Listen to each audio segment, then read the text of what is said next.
Hola, amores, and welcome back to our channel, Everyday Espanol. Per popular request, I am going to be adding on to the Sweet 16 video. But this time, if you haven't watched our previous video, go check that out. It says Sweet 16 verbs in the present tense. But now I'm going to be teaching you the Sweet 16 verbs in the past tense preterite. That feeling of being overwhelmed by learning a new language and wanting somebody to just tell you these are the essential verbs that you need to know to communicate in the greatest number of scenarios is what we all want and need.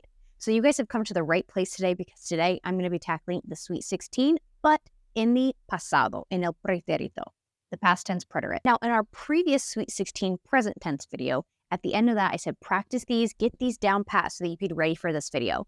So let's dive into part 2 of the series, Sweet 16 verbs in el pasado, en el pretérito. So as a refresher, why do you want to know these Sweet 16 verbs?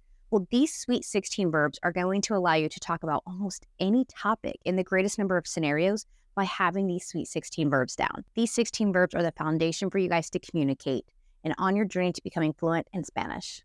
Vámonos. Just as we did in our previous video, we're going to start off by giving you the Sweet 16 verbs in their infinitive form.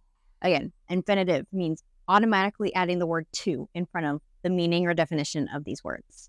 So let's dive into the Sweet 16 in their infinitive form first. Our first Sweet 16 verb, dar, which means to give. Our second Sweet 16 verb, decir, which means to say or to tell. Number 3, estar, which means to be, with feelings and locations. Remember that. Number 4, hacer, which means to do or to make. Number 5, poder, which means to be able to. Number 6, poner, which means to put. Number 7, querer, which means to want or to love. Number 8 is saber, to know. But this is the to know with facts or information. Number 9, salir, which means to leave or to go out. Number 10, ser, to be. Number 11, tener, to have. All right, number 12, traer, to bring. 13, ir, to go. 14, ver, to see. 15, oír, to hear. And our final Sweet 16, number 16, venir, to come. Now that we have reviewed all of the Sweet 16 verbs in their infinitive form, let's move on to some examples so we can see how these Sweet 16 verbs are used in the preterite tense, which is the past tense. It's important to note that all of these examples that you're about to see are going to be in the third person form in Spanish, so like the he, she form. We'll be going in the exact same order that we listed these Sweet 16 verbs in their infinitive form. So let's start off with number 1, dar, but in the preterite tense. Dio, which means gave. All right, so what does that look like in a sentence? So here's an example. Ella le dio flores a Ana. Ella le dio flores a Ana. She gave flowers to Anna. Número 2.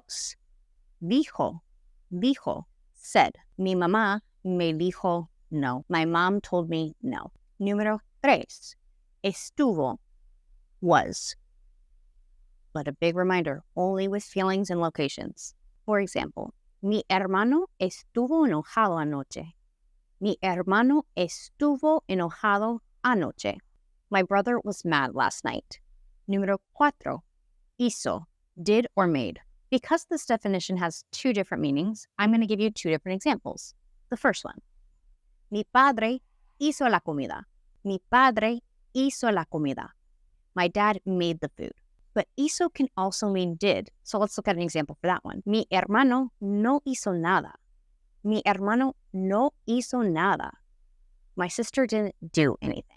Número 5. Pudo, managed to do something. Now, this comes from the verb poder, which means to do or to make. But when you use poder in the preterite, it kind of changes meaning a little bit. It gives off the vibe, I always say, of managed to do something.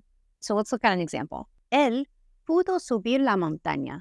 Él pudo subir la montaña. He managed to climb the mountain. Número 6. Puso, put. Ella puso el café sobre la mesa. Ella puso el café sobre la mesa. She put the coffee on the table. Número 7. Quiso. Wanted something or wanted to do something in a specific moment of time. So this one is another one that kind of changes meaning when we're using it in the preterite tense. It comes from the verb querer, which means to want. But when we're using quiso, okay, in the preterite tense, it kind of changes meaning. It means wanted something or wanted to do something in a specific moment. Let's look at an example. For example, ella quiso ser la novia de Jake a la fiesta anoche. Ella quiso ser la novia de Jake a la fiesta anoche.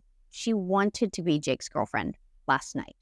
So again, a specific moment of time. Like last night at the party, she wanted to be his girlfriend. Maybe something happened. And now she woke up and she's like, no, I do not want to be his girlfriend anymore. Número 8. Supo. Found out. Now, this is another one that changes meaning when we're using it in the preterite tense. It comes from the verb saber, which means to know. But supo, when you use it in the preterite tense, means found out. Let's look at an example. La maestra supo la verdad. La maestra supo la verdad. The teacher found out the truth. All right, guys, we're halfway through our Sweet 16 in the preterite. Let's take a brain break and do an Unacademy lesson. Let's go. All right, translate the sentence. Does she have brown eyes? Ella tiene ojos marrones. Sí. Mi amiga tiene pelo rojo. Bien. Does my wife have blue hair? Mi esposa tiene pelo azul. Good. Okay. Does my grandfather have gray eyes? Mi abuelo tiene ojos grises. Okay.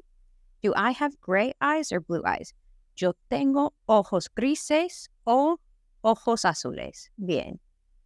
All right. Complete the sentence looking at the picture. Mi profesor tiene pelo gris. Ojos grises, pelo gris. Bien. All right. My friend Marta has blue hair and my brother has blue eyes. Mi amiga Marta tiene pelo azul y mi hermano tiene ojos azules. Perfecto. All right, look at me. I just learned one new word in just 52 seconds. All right, let's jump right back in. Número 9. Salió, which means left. Mi padre salió de la casa. My dad left the house. Número 10. Fue, which means was. Obama fue el presidente de los Estados Unidos. Obama was the president of the United States. Number 11. Tuvo, had. Mi amiga tuvo un novio por 5 años. Mi amiga tuvo un novio por 5 años. My friend had a boyfriend for 5 years. Number 12. Trajo, brought. Ella me trajo una bebida. She brought me a drink. Number 13. Fue, went. Ella fue a Chipotle con sus amigas este fin de semana. She went to Chipotle with her friends this weekend. Number 14. Vio, saw. Él vio un pájaro. He saw a bird. Number 15. Oyó, heard. Mi abuelo no oyó nada. My grandpa didn't hear anything. And finally, number 16 of our Sweet 16. Vino, came. Mi abuelo vino a mi casa anoche. My grandpa came to my house last night. All right, guys, big pats on the back because guess what? You just survived another Sweet 16 video, but now in the past tense, in el pretérito. I hope you can see why I call these the Sweet 16. They are the holy grail to communication in Spanish. So previous video, you learned Sweet 16 in the present tense, mastered that, I'm sure. Now you've seen the Sweet 16 in the preterite tense, which watch this video, practice, master it, and have a part 3 for you guys. Okay, the Sweet 16 in the imperfect tense. So join us next time on Everyday Espanol and make sure you like, subscribe, share the channel with your friends because you guys seem to really like this. If you have any other videos that you guys want to see, let me know in the comments. I am happy to help and be your Spanish guide. I guarantee if you get the hang of these Sweet 16 verbs and how to use them in various contexts, you'll be on your way to success. Thank you guys so much for joining me on Everyday Espanol. I'll catch you on the channel next time. Adios.